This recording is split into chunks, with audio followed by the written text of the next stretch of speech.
সোমালিল্যান্ডের উত্তর পূর্বাঞ্চলের সানাগে অবস্থিত ছোট শহর দাআহা।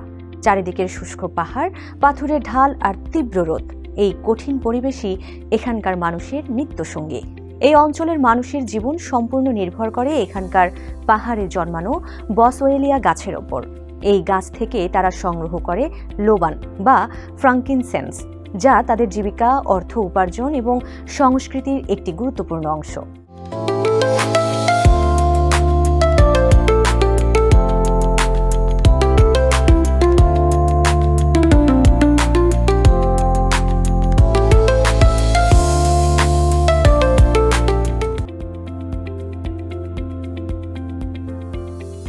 বসওয়েলিয়া গাছ থেকে বের হওয়া লোবান এক ধরনের সুগন্ধি, যা হাজার বছরের ইতিহাসে ধর্মীয় আচার, ঐতিহ্যবাহী চিকিৎসা এবং বৈশ্বিক বাণিজ্যের অংশ হয়ে এসেছে।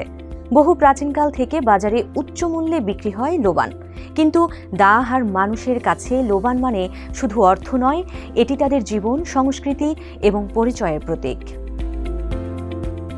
প্রজন্মের পর প্রজন্ম ধরে এখানকার মানুষ এই গাছগুলোর যত্ন করে আসছে। প্রতিদিন তারা এক গাছ থেকে আরেক গাছে যান, বাকলে পোকামাকড়ের আক্রমণ আছে কিনা তা দেখেন, জমে থাকা বালি ঝেড়ে ফেলেন আর মরশুমের শুরুতে লাগানো চারাগুলোকে আগলে রাখেন। এই শুষ্ক ভূমিতে এই কাজ শুধু পেশা নয়, জীবনযাপনের একটি অংশ। কিন্তু আজ এই প্রাচীন গাছগুলোর ভবিষ্যৎ অনিশ্চিত। অতিরিক্ত আহরণ, জলবায়ু পরিবর্তন এবং অন্যান্য পরিবেশগত চাপের কারণে দিনে দিনে কমছে বসওয়েলিয়া গাছের সংখ্যা। এর প্রভাব সরাসরি পড়ছে দাআহার মানুষের জীবনে। হাজারো পরিবার এখন তাদের জীবিকা ও ভবিষ্যৎ নিয়ে দুশ্চিন্তায় রয়েছেন। বিশ্বের লোবান উৎপাদনের অন্যতম প্রধান অঞ্চলগুলো হল সোমালিল্যান্ড, সোমালিয়া, ইথিওপিয়া ও সুদান। এই অঞ্চলের শুষ্ক পাহাড়ি পরিবেশে জন্মায় বসওয়েলিয়া গাছের বিভিন্ন প্রজাতি, যেখান থেকে লোবান সংগ্রহ করা হয়। বিশ্বজুড়ে ছড়িয়ে থাকা 24টি বসওয়েলিয়া প্রজাতির মধ্যে সোমালিল্যান্ডের 2টি স্থানীয় প্রজাতি বিশেষভাবে মূল্যবান। এর মধ্যে একটি হল বসওয়েলিয়া ফ্রেরিয়ানা, যা আন্তর্জাতিক বাজারে লোবানের রাজা হিসেবে পরিচিত। এই প্রজাতির উচ্চ চাহিদার কারণে সোমালিল্যান্ড আজ বিশ্বের সবচেয়ে বড় লোবান রপ্তানিকারক। ধারণা করা হয় প্রতি বছর এখানে অন্তত 1000 টন লোবান রপ্তানি হয়। এই সাফল্যের সঙ্গে জড়িয়ে আছে একটি বড় সংকট। 2019 সালে নেচার সাময়িকীতে প্রকাশিত এক গবেষণায় বলা হয়েছে, ইথিওপিয়া ও সুদানে পাওয়া বসওয়েলিয়া প্যাপারিফেরাইন প্রজাতির গাছের সংখ্যা দ্রুত কমছে। গবাদি পশুর চারণ, ঘন ঘন আগুন লাগা এবং বেপরোয়া ট্যাপিংয়ের কারণে লোবান গাছের প্রাকৃতিক পুনর্জন্ম কয়েক দশক ধরে প্রায় বন্ধ হয়ে গেছে। গবেষকরা সতর্ক করে বলছেন, যদি এই ধারা অব্যাহত থাকে তাহলে আগামী 20 বছরের মধ্যে বিশ্বব্যাপী লোবান উৎপাদন অর্ধেকে নেমে আসতে পারে।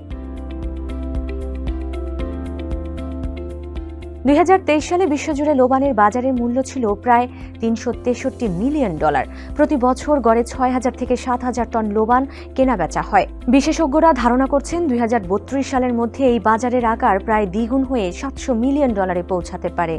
কিন্তু লোবানের বাজার যত বড় হচ্ছে, চাপও তত বাড়ছে। বাড়তি চাহিদা মেটাতে বসওয়েলিয়া গাছ থেকে লোবান সংগ্রহ করা হচ্ছে আগের চেয়ে বেশি পরিমাণে।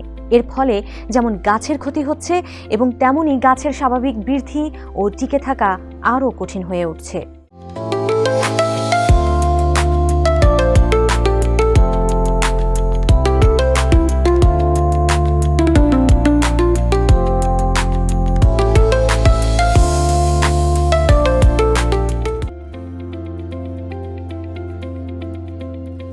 লোবান সংগ্রহ করা হয় ট্যাপিং নামের প্রক্রিয়ার মাধ্যমে। এতে গাছের বাকল কেটে দেওয়া হয়, যেখান থেকে বের হয় রজন বা রস।